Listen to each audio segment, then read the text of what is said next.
자, 바람직하지 못한 행동은 감소를 시켜야 되는데 먼저 두 가지를 좀 구분하시죠. 포화의 원리, 부적 연습법.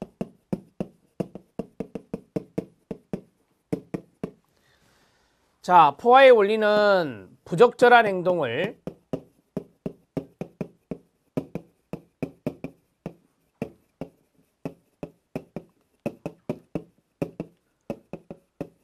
실증을 이렇게 쓰나요? 실증 날 때까지 아직 수행케 하는 것이고요. 자, 그렇게 해서 이제 바람직하지 못한 행동이 줄어들 수 있게 해주는 것입니다. 자, 그 다음에 이제 부적 연습법은 부적절한 행동을 반복 수행케 합니다. 부적절한 행동을 반복 수행케 해서 여기에 대해서 권태감이나 피로감을 느끼게 하는 겁니다. 이것을 우리가 부적 연습법이라 한다. 그래서 실증 날 때까지, 그 다음에 여기서 권태감이나 피로감 이런 것들이 바로 하나의 사례에서 힌트가 될 수 있다. 이렇게 정리하시면 됩니다.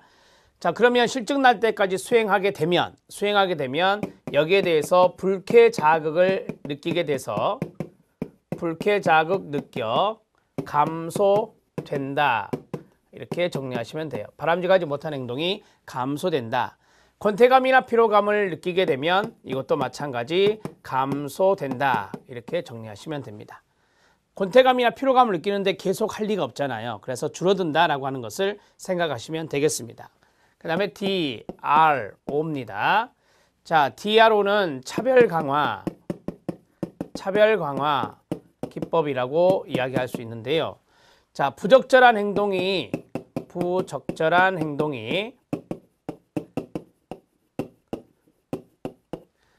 자, 거기 보면 DRO에서 O가 바로 other behavior거든요. 그러니까 부적절한 행동이 일정 시간 동안 나타나지 않을 때 강화를 해주는 겁니다. 일정한 시간 동안에 부적절한 행동이 나타나지 않았다. 그러면 다른 행동이 나타났다는 거잖아요. 그것이 이제 바람직한 행동이 일정 시간 동안 보였다라고 하는 겁니다.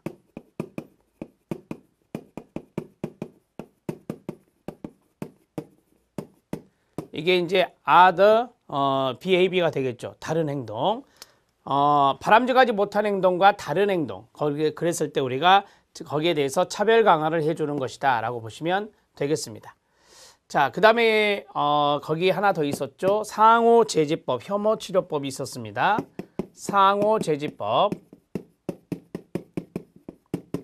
상호제지법의 대표적인 것이 체계적 둔감화가 여기에 들어간다고 그래요. 우리가 앞에서 배웠던 체계적 둔감화가 여기에서 나옵니다. 불안 반응과 양립될 수 없는 어떠한 불안을 일으키는 상황과 양립될 수 없는 반응을 제시하는 겁니다. 불안과 양립될 수 없는 반응을 제시해서 이 반응이 뭘까요? 이완이겠죠. 이게 바로 이완이 되겠죠. 불안과 양립할 수 없는 게 이완이니까 제시해서 불안 반응을 줄이는 겁니다. 불안 반응을 감소시키는 것이다. 이렇게 보시면 되고요. 자, 그 다음에 혐오치료법이 있습니다. 자, 혐오치료라고 써도 됩니다. 혐오치료법이라고 쓰시죠. 자, 부적절한 행동에 부적절한 행동 시 혐오 자극을 제시하는 거죠. 혐오 자극을 제시하여 부적절한 행동이 나타나지 않도록 하는 것이 여기에 해당됩니다. 자, 정리됐습니다. 이 정도 정리해 주시고요. 자, 이제 기타 행동 수정 기법이 있는데 한번 보시죠. 이거는 쭉 그냥 교재를 통해서 보시면 될 것 같습니다. 행동 조형 조성 기법 별표. 최종 목표 행동을 여러 단계로 나눕니다. 나누어서 낮은 단계에서 하나씩 강화하여 점진적으로 목표 행동에 근접하는 방법을 행동 조형 조성 기법이라고 합니다. 1번 별표, 2번 행동 계약. 사회에서 어떤 계약을 맺고 그대로 이행하는 것과 비슷하게 교사와 학습자가 어떠한 행동을 어떻게 해야 할 것이냐, 얼마나 할 것이며 그 다음에 성공적으로 수행한 행동에 대해서 어떤 보상을 주기로 계약을 맺고 계약의 동그라미, 그래서 행동 계약입니다. 교사와 학습자가 그대로 시행하는 방법입니다. 타임아웃은 잠시 소외시키는 겁니다. 잠시 동그라미요. 거기에 보면 일시적이란 말이 있습니다. 일시적의 동그라미, 벌이나 소거의 일종이 됩니다. 즉 바람직하지 못한 행동을 줄이는 것이 되겠는데 부적응 행동을 했을 때 긍정적 강화를 받을 수 있는 기회를 일시적으로 박탈하여 부적절한 행동을 줄이는 방법을 타임아웃이라고 합니다. 상반행동의 강화입니다. 4번 별표. 상반행동의 강화는 바람직하지 못한 행동을 직접 수정하기보다는 가로 상반되는 다른 바람직한 행동을 강화시키는 방법이 말 그대로 상반행동의 강화가 됩니다.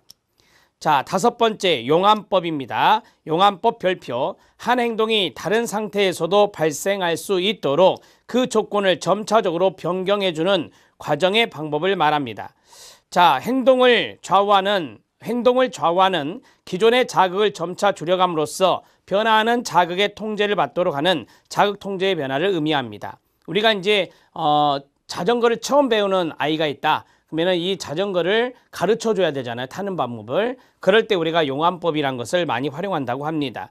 그러니까 행동을 좌우하는 자극을 점차적으로 이제 줄여주는 거죠. 우리가 이제 자전거를 탈 수 있도록 가르쳐 주는 것도 이게 단계적으로 하는 것이잖아요. 단계적으로 하는 건데 거기에 대해서 도움을 주는 자극을 점차적으로 이제 줄여주는 거죠. 줄여주면서 그 조건을 변경해 나가는 방법이에요. 그걸 우리가 용암법이라고 이야기합니다. 행동 연쇄입니다. 행동에 대한 일련의 순차적 반응을 분석하여 자극과 반응의 연결 과정을 통하여 행동 수정이나 행동 관리를 실시하는 방법이 행동 연쇄라고 이야기할 수 있습니다. 제 맨 아래에 보면 사례에 보시면 골프가 나옵니다. 골프에서 수영을 하는데 필요한 여러 동작들의 연속, 이런 것들을 우리가 바로 행동연쇄법의 대표적인 사례라고 말할 수 있습니다. 특정한 순서대로 수행되는 여러 행동들의 연속을 우리가 단계적으로 이렇게 나눌 수, 순차적인 반응을 분석할 수가 있잖아요. 그래서 골프의 스윙이 바로 여기에 해당될 수 있다. 이렇게 보시면 되겠습니다.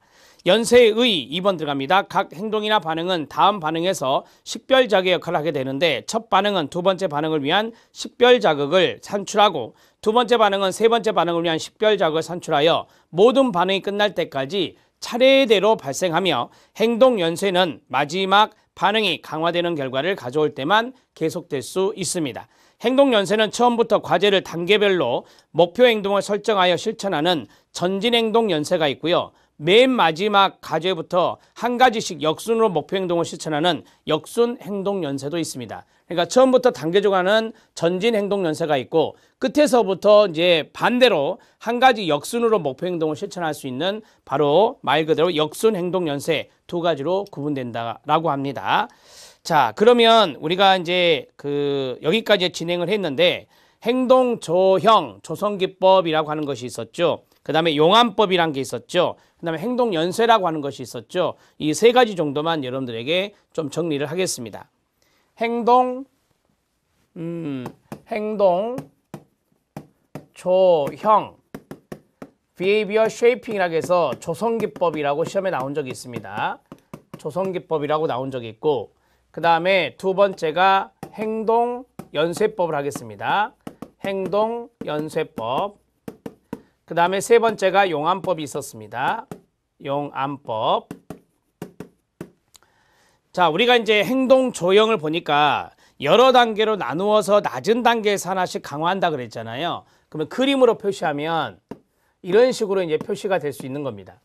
자, 그리고 이때 이제 수행을 하면은 강화를 주고, 자, 여기에서 이제 수행을 하면 또 강화를 주는 거죠. 그렇게 해서 한 단계씩 한 단계씩 올라가는 것이 바로 행동 조형 조성 기법이라고 말해요. 자, 거기 개념에서 낮은 단계부터 하나씩 강화하여 점진적으로 목표 행동에 간다겠죠. 낮은 단계에서 점진적으로 목표 행동에 근접, 이렇게 정리하시면 됩니다. 자, 됐고요. 이제 행동연쇄법이 있습니다. 행동연쇄법은 맨 아래에 있었던 거 순차적인 반응을 분석해라 그랬는데, 우리가 이것은 높은 단계로 가는 건 아니에요. 높은 단계로 가는 게 아니라 연쇄라는 것은 이런 것을 말하죠. 연쇄라는 걸 이건 말합니다. 자, 그 대신 반대로 갈 수도 있다라고 했어요. 아까 역순도 있다라고 했었잖아요. 그래서 이것과 그림이 좀 틀립니다. 순차적인 반응 이런 것들을 분석을 하는 거죠. 분석을 해서 목표 행동에 도달하는 겁니다. 목표 행동에 도달한다. 이렇게 정리하시면 돼요. 자, 우리가 이제 낮은 단계에서 높은 단계 그렇게 하는 게 아니라 첫 번째 반응에서 두 번째 반응, 세 번째 반응, 네 번째 반응 이런 식으로 연쇄적으로 정리를 하시면 더 좋을 것 같고요. 이건 이제 단계적인 측면입니다. 이렇게 정리를 하시기 바랍니다. 자, 용암법입니다. 용암법은 우리가 이제 자전거를 가르쳐 드리는 그런 것들을 좀 생각해 보면 자극을 점차 줄여 나간다라고 했잖아요. 기존의 자극을 줄여 나가면서 조건을 점차적으로 변경시켜주고 그 다음에 이러한 과정을 통해서 어떠한 행동이 딱 나타날 수 있도록 해주는 건데, 이제 용암법이라고 하는 것은 자극의 통제 정도랄까요? 자극의 통제 정도를 줄여 나가 첫 번째 줄에 있었던 거 조건을 점차적으로 변경시키는 겁니다. 점차적으로 변경시키는 거, 이런 것들이 여기에 들어가죠. 우리가 이제 자전거를 가르쳐 줄 때 되게 이제 손잡이를 이제 좀 이렇게 잡아주다가 손잡이를 놓고 그 다음에 뒤를 잡아주고 또 점차적으로 조금 놔주고 이런 것들이죠. 그래서 이것은 외부에서 도와주는 그런 자극의 통제가 점차적으로 줄여나가야 됩니다. 그래서 점차적으로 그 조건을 변경시켜서 행동을 수행하게 하는 겁니다. 이건 바람직한 행동이라고 이제 보시면 돼요. 이런 행동을 수행하게 하는 것이 바로 용암법이다. 자, 이 세 가지가 조금 헷갈릴 수 있다라는 질문도 있어요. 그래서 세 가지를 이런 식으로 좀 정리를 해드렸습니다. 자, 이제 그 다음 내용으로 보시면 기출문제 확인학습에 합리적 행위이론 마틴 파시바인에 의한 합리적 행위 이론이 있습니다. 이것은 아래에 있는 그림을 보시면 좀 도움이 되지 않을까 싶습니다. 합리적 행위 이론에 대해서 이야기를 해보면, 그림을 보면 맨 오른쪽에 행동이 있어요.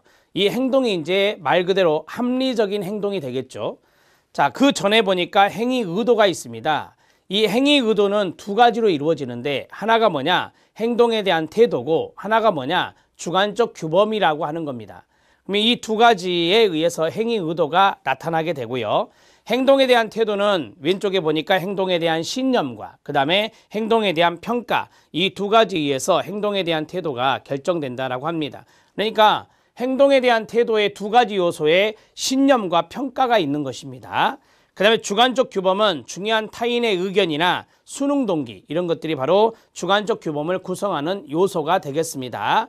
이 두 가지에 의해서 행위, 의도, 행동의 의도가 나타나고 그 다음에 행동, 합리적인 행위로 이루어진다, 이어진다, 이렇게 보시면 됩니다. 2번, 3번, 7번, 8번에 별표를 쳐주시기 바랍니다. 2번, 3번, 7번, 8번.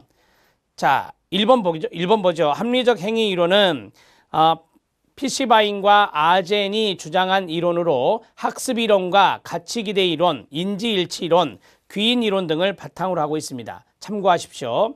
합리적 행위 이론에 따르면 사람들이 특정 행동에 대한 긍정적 태도를 가지고 있고, 자신에게 그리고 중요한 주변 사람들에게 그 행동이 용인될 수 있을 때, 이게 이제 수능적인 동기, 그 다음에 중요한 타인의 의견에 해당되는 주관적 규범이 됩니다. 그리고 행동 의도, 이런 동기가 높아지게 된다라고 해요.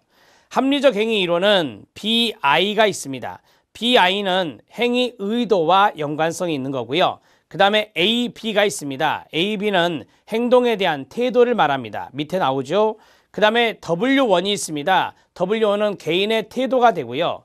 플러스 SN이 있습니다. SN은 주관적 규범이 됩니다. W2는 이것도 이제 주관적 규범이 될 수 있는데요. 이러한 것들에 이제 방정식으로 좀 나열하면 이렇게 된다. 이렇게 정리하시면 되고요.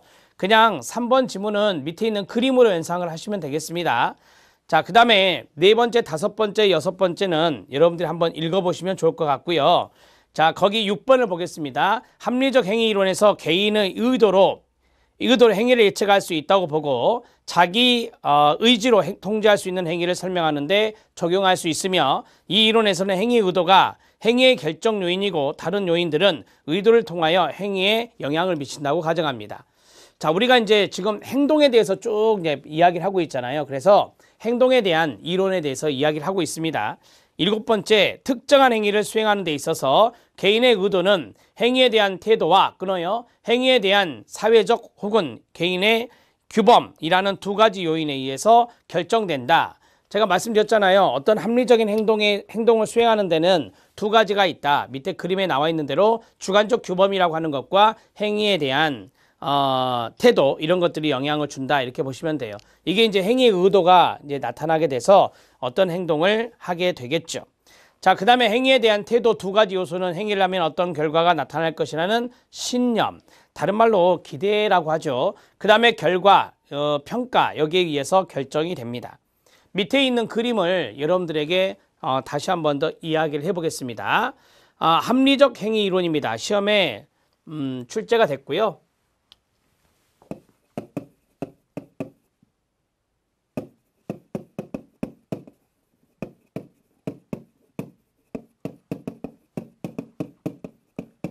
자, PC바인 등에 의한 합리적 행위 이론입니다. 합리적 행위 이론은 우리가 이제 합리적인 행위가 종속 변수가 되겠죠. 그래서 이렇게 오른쪽으로 가보면 첫 번째 우리가 가장 중요한 것이 행위 의도. 행위 의도가 두 가지로 구성되어 있다라고 했습니다.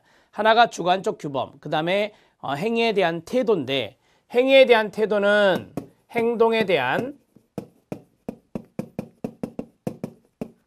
신념과 거기에 대한 평가, 여기에 의해서 행위에 대한 태도가 나오고요. 행위 태도라고 쓰겠습니다.